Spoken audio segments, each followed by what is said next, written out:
Sir please about tell me about your journey. Basically मैंने जो शुरुआत की अपने करियर्स की, मेरा स्कूलिंग तो ग्वालियर में हुआ और उसके बाद मैं I was a very lucky man कि मेरा स्कूलिंग और कॉलेजिंग और मेरा घर तीनों 3 किलोमीटर के एरिया में ही था। सर आपकी फैमिली में कोई ऐसे डॉक्टर रहे हैं जो मेडिकल फील्ड से हों कुछ? नहीं, मैं फर्स्ट जनरेशन डॉक्टर हूँ। अरे वाह! मेरे मेरे फादर भी एक डिपार्टमेंट में क्लर्क थे और उन्होंने ही सिखाया हमें। क्योंकि ग्वालियर के रहने वाले थे हम लोग, तो ग्वालियर में एक साहित्य का और कविता का और एक बड़ा अच्छा संगम है। सर डीन का पोस्ट और डीन का पदभार जब आपने संभाला, उससे पहले आप जो सर्जन थे, तो दोनों रोल आपने बहुत अच्छे से निभाए हैं। इनमें आप ज़्यादा एन्जॉय और सबसे ज़्यादा आपके लिए क्या बेस्ट रहा? देखिए, मैं एक सर्जन हूँ यस। और एक हार्डकोर सर्जन हूँ। तो मैं अपने स्टूडेंट्स को कहता हूँ, जो मेरे साथ हुआ, कि सर्जन आदमी तब बनेगा जब उसको रात में स्वप्न में सर्जरी दिखेगी। सर आई थिंक ये एमपी में फर्स्ट टाइम होगा जब रोबोटिक सर्जरी होगी किसी गवर्नमेंट ने। गवर्नमेंट का तो पहला मेडिकल कॉलेज है वाह! जो अब हम रोबोट शुरू करने वाले हैं। और शासन का अब मध्य प्रदेश शासन चाहता है, पूरा देश चाहता है, मध्य प्रदेश शासन भी चाहता है कि हर मरीज को अच्छी सुविधाएं, रोबोट जैसी सुविधाएं उपलब्ध होना चाहिए।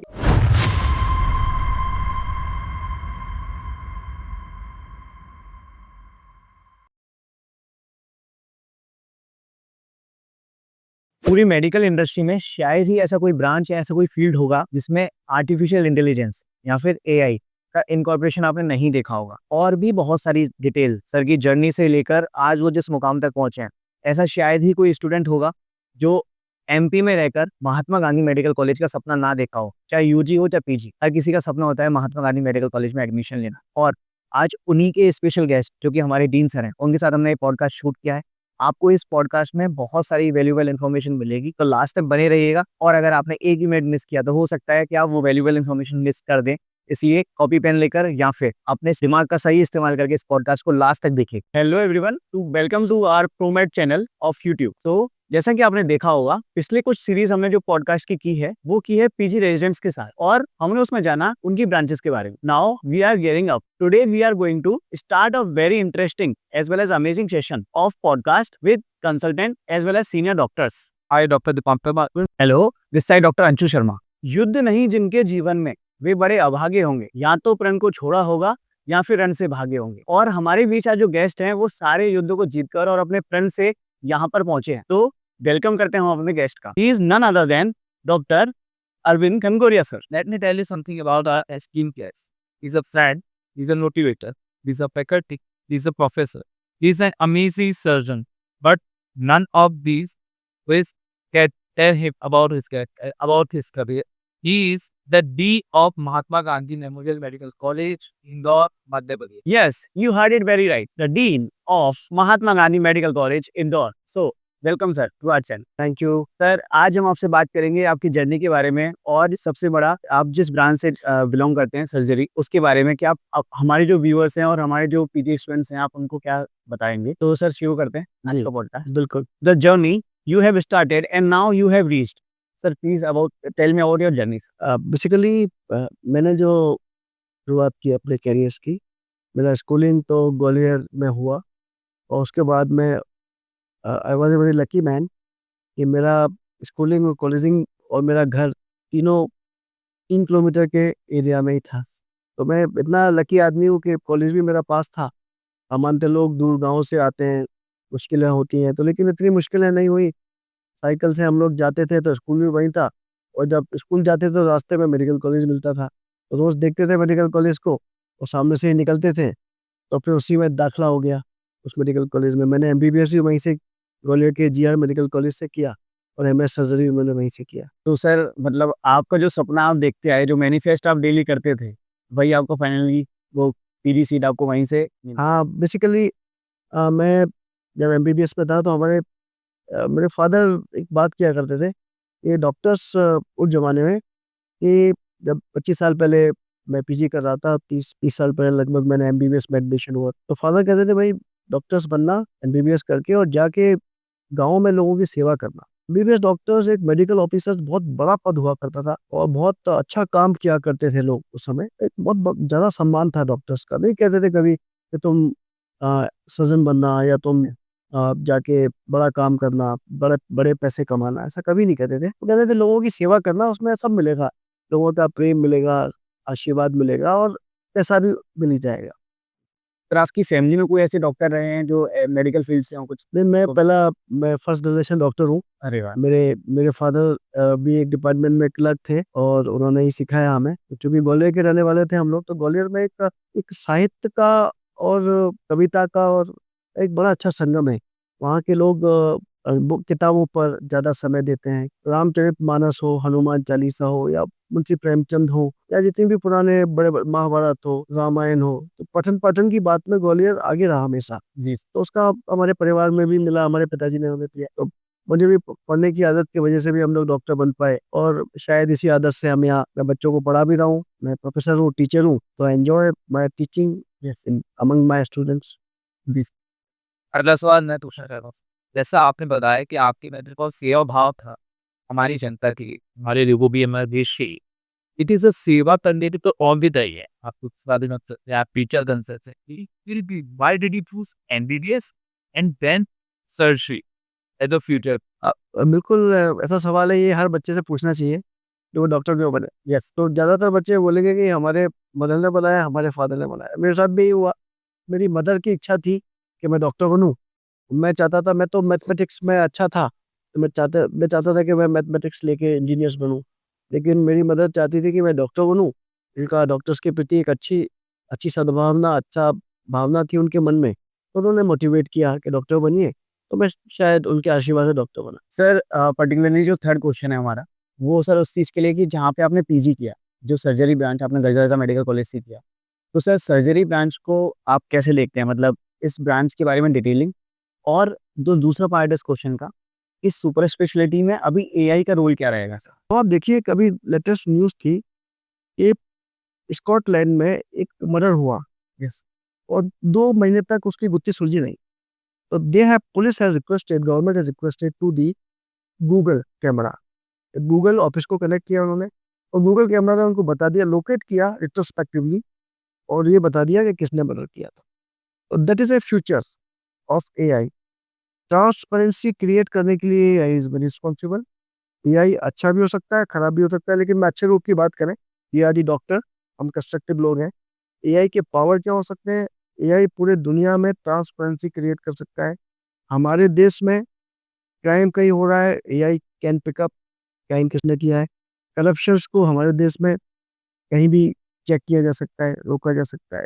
एआई सब चीज़ों को सिंप्लीफाई कर सकता है। AI will be magician, AI will be god of the whole world. अच्छी बात है और हम ये इस देश के लिए नहीं, पूरे विश्व के लिए अच्छा होगा और इसका इस्तेमाल हम लोगों की समानता के लिए, खुशियों के लिए और डिस्ट्रीब्यूशन ऑफ द मनी के लिए इस्तेमाल कर सकते सर इतने बड़े प्रेस्टिजियस इंस्टीट्यूट का डीन होना, तो आपका विज़न क्या है सर इस इंस्टीट्यूट के लिए? हैं। मैं देखिए, मैं चूँकि I am a lucky man, मैं इस कॉलेज का ही मैं जब फैकल्टी जॉइन किया मैंने 25 साल पहले। 25 साल पहले मैं जब असिस्टेंट प्रोफेसर बना, तो वो जूनियर के रूप में जॉइन किया था, फिर बाद में हमारे टीचर्स थे, उनके साथ में काम किया। सर्जरी में मैं यहाँ डीन बना। इससे पहले मैं नीमच मेडिकल कॉलेज का एक नया मेडिकल कॉलेज गया था। ये तो मुझे सुखद अनुभव रहा। उसको शुरू कराने में भी मैंने भी थोड़ा-सा सहयोग किया। I was A first dean और उसके बाद मैं फिर 1 साल बाद एमजीएम वापस आया। तो मेरा ये सोचना है, डॉक्टर्स के पास जो उसकी पावर है, अब समय आ गया है कि डॉक्टर्स को एक लीडर की तरह उभारना चाहिए। ईश्वर ने भी कहा, प्रकृति ने भी कहा कि डॉक्टर्स, आप डॉक्टर्स तो हो, आप अच्छे डॉक्टर्स हो, अच्छे टीचर हो, आप एक अच्छे इंसान हो, लेकिन लीडरशिप में आप पीछे हो जाते हो। लीडरशिप में पीछे हो जाते हो तो कोरोना में कहा कि आप लीडर बनिए। कोरोना आया, डॉक्टर्स को कहा लीडर बनिए, प्रकृति कह रही थी, सब भाग गए थे। डॉक्टर्स की आर्मी खड़ी थी जो लड़ रही थी और देश को बचा रही थी, पूरे विश्व में। और डॉक्टर्स को एक अवेकनिंग का समय था। अब ये दुनिया का सबसे अच्छा प्रोफेशन है। इसका एकजुटता का समय है, सम्मान का समय है और इसको अब मुझे बताना पड़ेगा समाज को कि सब डॉक्टर्स मानवता के लिए हैं और मानवता की भलाई के लिए है। अगर ये सब मानवता के लिए कार्य करें, पैसा तो सेकेंडरी है, पहले अच्छा कार्य करें और पैसा तो अपने आप आएगा, नाम अपने आप आएगा। बुराई स्वतः ही खत्म हो जाएगी। इस देश में भी अब अच्छी स्थितियाँ बन रही हैं। इंडिया में भी एक अच्छा समय आ रहा है और चिकित्सक एक अच्छा कार्य कर रहे हैं। मैं हज़ारों चिकित्सक को जानता हूँ देश में, हज़ारों लोगों को जानता हूँ जिन्हें लोग भगवान की तरह पूजते हैं। भले ही इनके मंदिर नहीं बने हैं, लेकिन वो भगवान की तरह पूजे जाते हैं। लोग अपनी पूजा में, अपनी इबादतों में उन चिकित्सकों का नाम लेते हैं सुबह। तो ये और क्या चाहिए आपको? किसका नाम ले रहा है कोई? जब उसी का नाम लेगा जो, या तो आप अपने परिवार के लोगों का नाम लोगे, अपने बच्चों को आप ईश्वर से कहोगे, ये चिकित्सक है। ग्रेटिट्यूड है सर उन लोगों का। इतना प्रेम, प्रेम का जो सागर है, वो ईश्वर ने इस डॉक्टर चिकित्सक को दिया है, और इसको भी अब पूरी तरह से उसको एंजॉय करने का समय है। मानवता को प्रेम से सराबोर कर दें, सब सब तरफ प्रेम प्रेम रहे, और हम अपने अच्छे परोपकार से, अच्छे कल्याण से लोगों का भला करें, गरीब लोगों का, मुसीबत में फंसे लोगों का उनके साथ में न्याय करें, तो ये राष्ट्र फिर से एक महान राष्ट्र बन जाए। बहुत अच्छी तरह आपने बताया कि अब डॉक्टर्स भी लीडर करना है। डॉक्टर्स अपनी फील्ड में लीडर हैं। आजकल एक और चीज़ देखने को मिल रही है जो बहुत इंटरेस्टिंग है। वो ये है कि काफ़ी सारे डॉक्टर्स एडमिनिस्ट्रेटिव सर्विस की तरफ भी जा रहे हैं। आजकल बहुत सारे ऐसे एमबीबीएस स्टूडेंट्स जो यूपीएससी की तैयारी करते हैं and they are tremendous actually. Indian administrative services है, तो फॉरेन सर्विसेज है, और एक प्रोविजन आने वाला है इंडियन मेडिकल सर्विसेज। सर उसकी भी आप क्या है? बिल्कुल अच्छी बात है, क्योंकि मैं तो टीचर हूँ, तो मैं बच्चों को पढ़ाता हूँ और बच्चों को मोटिवेट भी करता हूँ, क्योंकि हमारी क्लास में तो हम सबसे पहले यही कहते हैं जाके कि देश को अगर महान बनाना है, डॉक्टर्स को अगर महान बनना है, स्टूडेंट्स को एक अच्छा डॉक्टर बनना है, सबसे पहले आपका शरीर स्वस्थ होना चाहिए। बिल्कुल सर। शरीर स्वस्थ होना चाहिए, चरित्र उसका अच्छा होना चाहिए।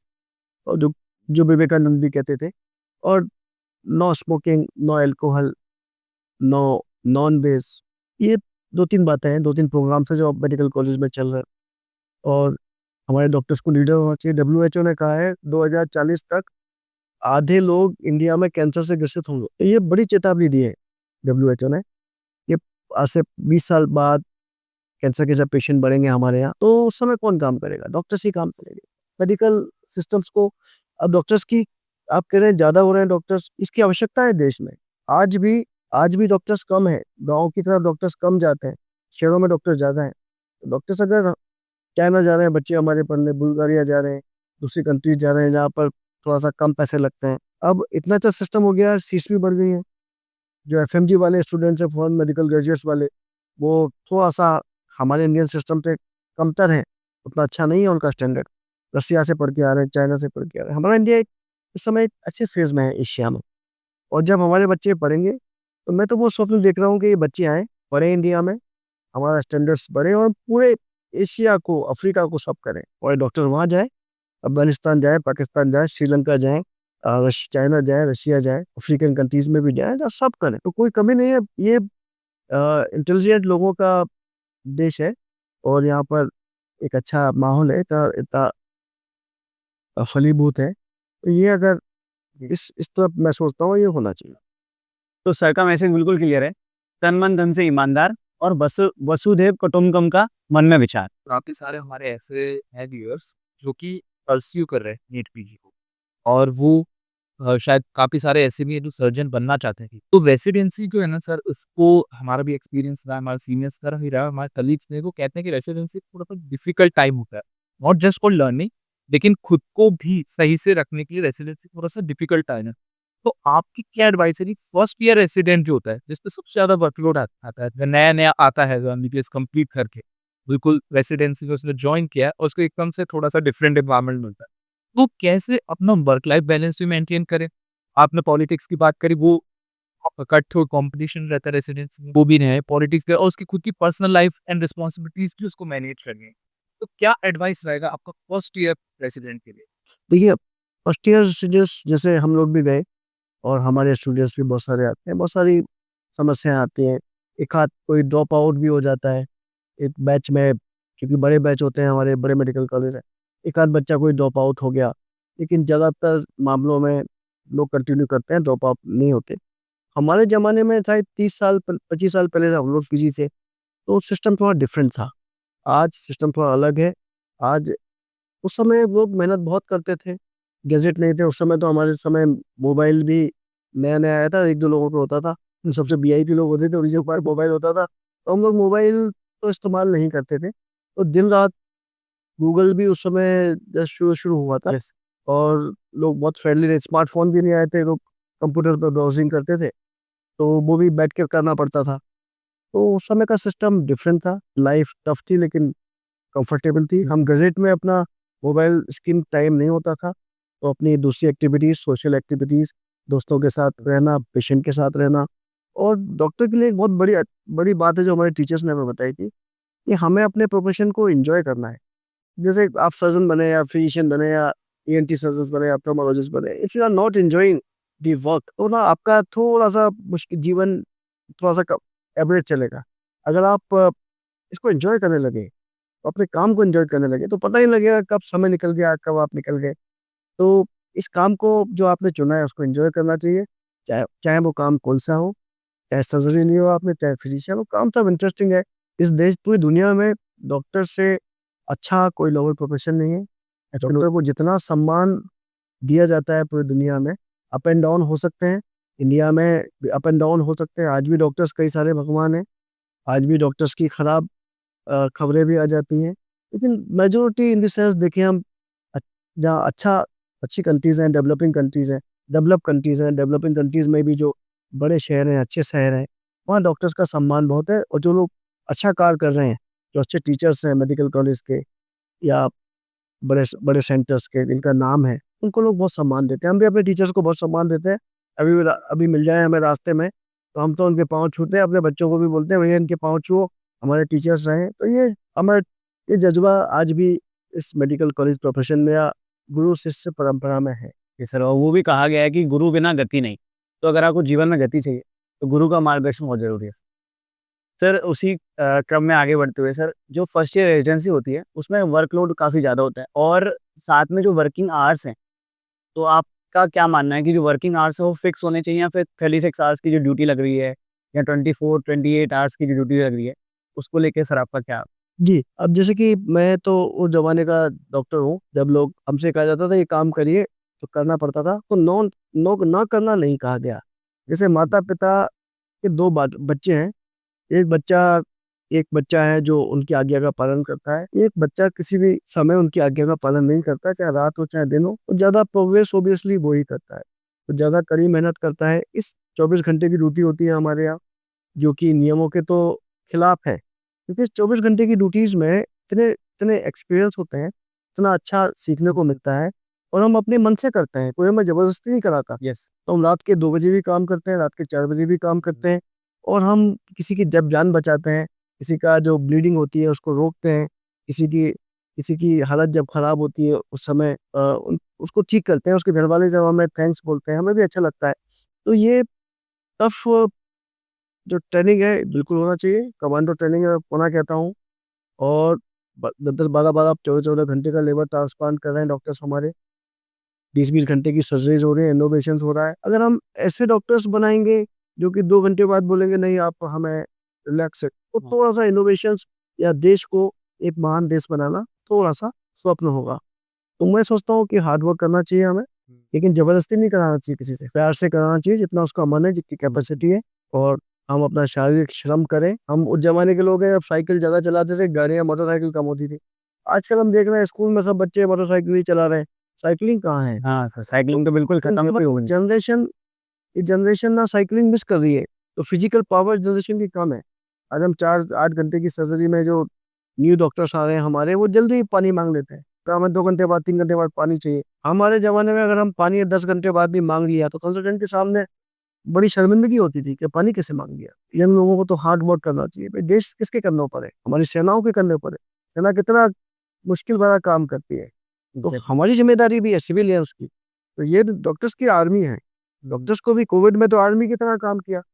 जब जब वॉर में थी, कोविड वॉर था, तब डॉक्टर्स तो ही बचा रहे थे दुनिया को। एग्ज़ैक्टली। मुझे लगता है हार्ड वर्क करने में हमारी शक्ति बढ़ेगी और देश महान बनेगा। सर मेंटली एंड फिज़िकली दोनों तरह से इंसान को हार्ड होना है और हार्ड वर्क की रेडी रहना है। हमने अभी तक जितनी बात करी हमारी फ्रेटर्निटी की, हम रेसिडेंट को कैसे रहना है, डॉक्टर को क्या सोचना है और कैसे स्टूडेंट्स को कैसे आगे बढ़ना है। एक being a practising clinician, a surgeon, आप आम जनता को क्या क्या कहते हैं? आम जनता जो आपको देख रही है। जी, आम जनता को मेरा बहुत सीधा-साधा संदेश है। सबसे पहले एक अच्छे शरीर को स्वस्थ बनाएँ, विकारों को, नशे से दूर रहें। अच्छा जहाँ पर ज्ञान हो, जहाँ पर टीचर्स हो, स्कूल हो, विद्यालय हो, लाइब्रेरी हो, जिमिंग्स हो, एक्सरसाइज हो, उसके आसपास अपना समय व्यतीत करें और स्क्रीन टाइम अपना कम करें। अगर स्क्रीन टाइम मोबाइल चलाते भी हैं, मैं भी चलाता हूँ मोबाइल, तो मोबाइल आपका आईना है, यही है ना। तो आपका किसी की जांच करना है, कोई क्रिमिनल्स है या कोई किसी का कैरेक्टर टेस्ट करना है, तो उसका मोबाइल टेस्ट कर लीजिए आप, तो पता लग जाएगा उसका कैरेक्टर क्या है, कितनी बड़ी बड़ी दे रहा है।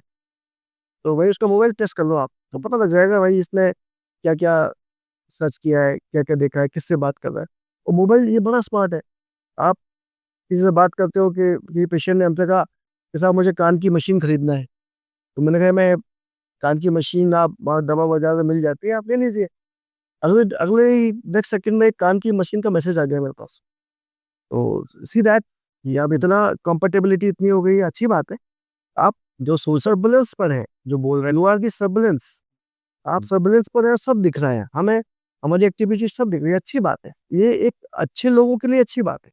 जो साधु हैं, ऋषि मुनि हैं, जो अपना कार्य स्वच्छता से कर रहे हैं, मतलब अच्छी बात है। क्रिमिनल्स लोग हैं, बदमाश लोग हैं, उनके लिए खराब बात। वो मुश्किल में आने वाले हैं, और जो अच्छे लोग हैं, मेहनत कश लोग हैं, वो उनका समय आने वाला है। वो कौन ला रहा है? एआई ला रहा है। और मैं यही दोस्तों को, सबको, पब्लिक को यही संदेश है, अपने आप को स्वस्थ बनाएं और राष्ट्र के प्रति सम्मान रखें। जिस धरती पे पैदा हुए हैं उसके लिए सोचें और प्रकृति के साथ रहें। प्लांटेशंस को बढ़ाएं, प्लांटेशंस करें, अपने सेहत का ख्याल रखें, खुश रखें, आपस में भाईचारा प्रेम बढ़ाएं, और जिससे कि हम सब लोग खुश रहें। एक और क्वेश्चन है कि हम जैसे लोग जो आपसे सीखते हैं और आगे बढ़ना चाहते हैं, उनको आप कोई भी 2 बुक, क्योंकि आप अभी हम लोग देख रहे थे कि आप साहित्य से काफ़ी जुड़े हुए हो, कोई भी 2 बुक ऐसी जो आप उनको बताएँ कि उनके जीवन में वो एक गेम चेंजर का काम करे? मैं देखिए बुक्स तो बहुत सारी हैं। अब जैसे 5 AM क्लब है, 6 AM क्लब है, बहुत सारी है जो मुझे भी इन्फ्लुएंस करती है, मैं भी देखता हूँ हमारे। लेकिन अगर आप हिंदुस्तान में रहते हैं, जी सर। आप चिकित्सक, भले ही चिकित्सक हो, आपको बिल्कुल रामचरितमानस का पाठ बिल्कुल पढ़ना चाहिए। ऐसी किताब है, ऐसी जादुई किताब है, उसका जवाब नहीं है। आपकी वोकैब्युलरीज़ है, आपकी हिंदी का साहित्य है, आपका ज्ञान है, वो बढ़ के आएगा। आपको बिल्कुल पढ़ना चाहिए। एक और हर डॉक्टर्स को एक स्टोरी ज़रूर पढ़ना चाहिए। जो मैं पूछता हूँ डॉक्टर्स को, "भई आपको स्टोरी पता है क्या?" बोले, "साहब मैक्सिमम लोगों को नहीं पता होगी।" एक मंत्र करके स्टोरी है, जो मुंशी प्रेमचंद जी ने लिखी है, 60 के दशक में लिखी होगी, और एक चिकित्सक के ऊपर है। अब मज़े की बात है, एक चिकित्सक ने के ऊपर मुंशी प्रेमचंद की एक मार्मिक, बहुत ही दुःख भरी स्टोरी है। आप पढ़िए, और सबको पढ़ना चाहिए उस स्टोरी को। मंत्र नाम है उसका। मंत्र नाम है उसका, आप गूगल पे भी दिखती है वो। उस स्टोरी में डॉक्टर्स का कैसा रूप होता है। ब्रिटिश ज़माने का डॉक्टर है, साथ में देश आज़ाद हुआ है 47 के बाद। डॉक्टर्स भी थोड़ा-सा अंग्रेज़ियत जैसे हैं, वो कैसा व्यवहार करते हैं जनता के साथ में। शायद वो ऐसा लगता है बाकिया किसी के साथ हुआ है, तो दर्शाया गया है। लेकिन हमारे हिंदुस्तान ने, हमारे देश की संस्कृति ने उस उसको कैसा उसके साथ कैसा व्यवहार किया है, वो भी उसमें है। सीखने को मिलता है, ये बहुत ज़रूरी है। और उन्होंने डॉक्टर्स को एक लोग कहते हैं कि वो अच्छा डॉक्टर्स है, वो कहते हैं खराब डॉक्टर्स है, लेकिन दोनों ने एक कॉलेज से पढ़ाई की है। एक का ज़्यादा नाम है, एक का कम नाम है, एक को ज़्यादा स्टूडेंट्स प्रेम करते हैं, ज़्यादा अच्छा पढ़ाता है, एक खराब पढ़ाता है, एक के पेशेंट अच्छे हो जाते हैं, एक के पेशेंट ठीक ही नहीं होते हैं। सेम दवाई से है ना? सेम दवाई है, सब कुछ है। हो सकता है वो ज़्यादा ब्रिलियंट है, उसके पास ज़्यादा गोल्ड मेडलिस्ट है। तो ये इसके लिए ना एक छोटी-सी बात बताता हूँ मैं। जी सर। जो हमारे टीचर्स कहा करते थे कि पेशेंट ठीक कब होंगे? आपका ज्ञान तो आपके साथ है। एक टीचर है, मान लो आप भी स्टूडेंट्स हो, आप टीचर गया, तो आप किस टीचर को पसंद करेंगे? एक टीचर है जो आते ही आपको डाँटना शुरू कर दे। Class is dirty and your linen is dirty and your cloth is not clean, your shoes are dirty। डाँटना शुरू कर दे rather than teaching। एक आके आके बात करे, मौसम अच्छा है, आप लोग कितने अच्छे बच्चे हो, तुम कहाँ के हो, तुम यहाँ के हो, देश के बारे में, दुनिया के बारे में, ऋतु के बारे में बात करता है। तो आप टीचर्स, स्टूडेंट्स वही फ्रेंडली है जो कि आप अच्छे से प्रेम से बात कर रहा है। एक एक एरोगेंट टीचर्स है, एंग्री टीचर्स है, वो बच्चों के किसी काम का नहीं है। हमारा ज्ञान किसी काम का नहीं है अगर वो हमारे में एरोगेंसी है। अगर हम कम ज्ञानी हैं लेकिन हम में एरोगेंसी नहीं है और हम उस ज्ञान को दे रहे हैं, ये बड़ी बात है। ये कहा था उन्होंने, इस पर एक किसी ने शेर कहा है, फ़य्यूम बदायूनी साहब का एक शेर है, तो हमारे टीचर हमें सुनाया करते थे कि जो पेशेंट ठीक क्यों नहीं होते हैं, तो पेशेंट चाहता क्या है डॉक्टर से? तो वो कहते थे कि पूछ लेते बस वो मिजाज मेरा, पूछ लेते बस वो मिजाज मेरा इतना आसान था इलाज मेरा, इतना आसान था इलाज मेरा। उस पर भी एक रहीम ने और कहा है कि रहीमन इस संसार में सबसे मिलियो धाय, ना जाने किस रूप में नारायण मिल जाए। वाह, तो हम चिकित्सक हैं, अगर प्रेम से बात करते हैं, सबसे नमस्ते करते हैं, हाथ जोड़ते हैं, तो हम नारायण को हाथ जोड़ रहे हैं, ईश्वर को जिसने हमें बनाया है। हम किसी पेशेंट की केयर नहीं कर रहे हैं, हमें डॉक्टर इसलिए बनाया हम सेवा करें।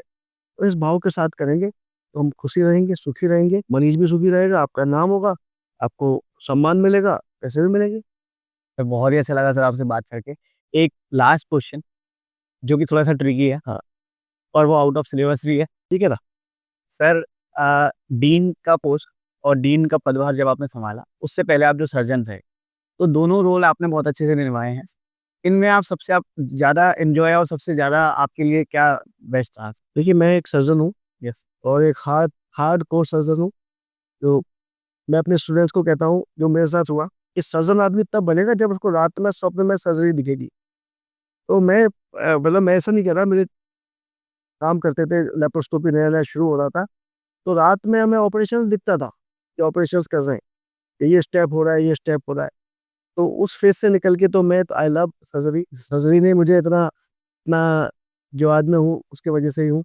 मान-सम्मान दिया है, अस्पताल, सरकारी अस्पताल, मेडिकल कॉलेज ने हमें जो दिया है, और मान-सम्मान मिला, बाकी हम लोग तो मतलब कुछ भी नहीं थे, और ईश्वर की कृपा से ही आज यहाँ तक पहुँच गए हैं। रियली मैं सर्जन बन के ज़्यादा खुश हूँ, और अभी भी लेकिन मैं सर्जरी करता हूँ, स्टिल आई एम सर्जन। अभी रोबोटिक सर्जरी हम लोग शुरू करने वाले हैं, नया प्रोजेक्ट है हमारा, हम रोबोटिक सर्जरी शुरू करने वाले हैं अपने कॉलेज में। सर आई थिंक ये एमपी में फर्स्ट टाइम होगा जब रोबोटिक सर्जरी होगी किसी गवर्नमेंट ने। गवर्नमेंट्स का तो पहला मेडिकल कॉलेज है, वाह! जो अब हम रोबोट शुरू करने वाले हैं, और शासन का, अब मध्य प्रदेश शासन चाहता है, पूरा देश चाहता है, मध्य प्रदेश शासन भी चाहता है कि हर मरीज को अच्छी सुविधाएँ, रोबोट जैसी सुविधाएँ उपलब्ध होना चाहिए। एआई है, अब मैं ये हाँ, yes, master and slave concept है, हम मास्टर हैं एंड रोबोट आर स्लेव, तो वो काम करता है, और अब परफेक्ट रोबोट्स हैं हमारे पास। अब एक प्रूवन है, इतने सारे टेस्ट के बाद वो सामने है, पूरी दुनिया इस्तेमाल कर रही है, और रोबोट ने सर्जरी की दुनिया को बदल के रख दिया है, और फ्यूचर में रोबोट ही रोबोट होगा, मुझे ऐसा लगता है, इतने साल काम करने के बाद। और एआई है, अल्टीमेटली एआई ही भगवान है, और भगवान ही एआई है।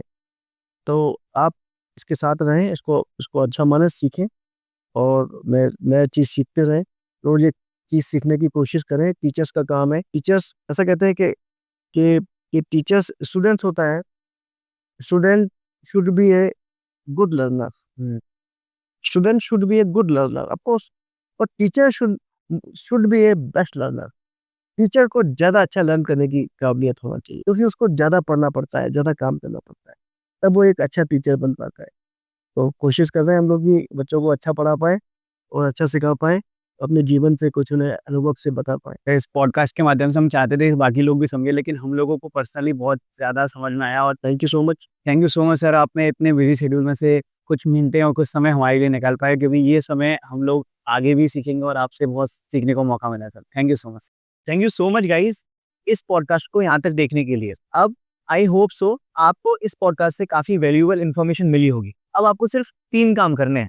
द फर्स्ट वन, इस चैनल को सब्सक्राइब करना है, क्योंकि जितने ज़्यादा सब्सक्राइबर हमारे पास होंगे, उतना अच्छा कंटेंट और उतने स्पेशल गेस्ट हम इस चैनल पर ला पाएंगे। द सेकंड वन, अभी कमेंट करके बताओ इस पॉडकास्ट से आपको क्या सीखने को मिला, और डीन सर से आपको ऐसी क्या इन्फॉर्मेशन मिली जो आप आगे कंटिन्यू कर सकते हैं अपनी लाइफ में। और ये भी कमेंट करें कि आपको नेक्स्ट पॉडकास्ट किस सब्जेक्ट से चाहिए, या फिर किस फैकल्टी और सीनियर कंसल्टेंट द्वारा चाहिए। द थर्ड वन, इस पॉडकास्ट को अपने किसी एक मेडिको या एक जानकार के साथ जरूर शेयर करें, क्योंकि अकेले से कुछ नहीं होता है, लेकिन ऐसे ही बहुत सारे लोग मिलते हैं तो जरूर कुछ अच्छा होता है। ये नॉलेज और ये इन्फॉर्मेशन आपकी आगे वाली लाइफ में बहुत हेल्पफुल हो सकती है। Thank you so much, and like करना और सब्सक्राइब करना ना भूलें।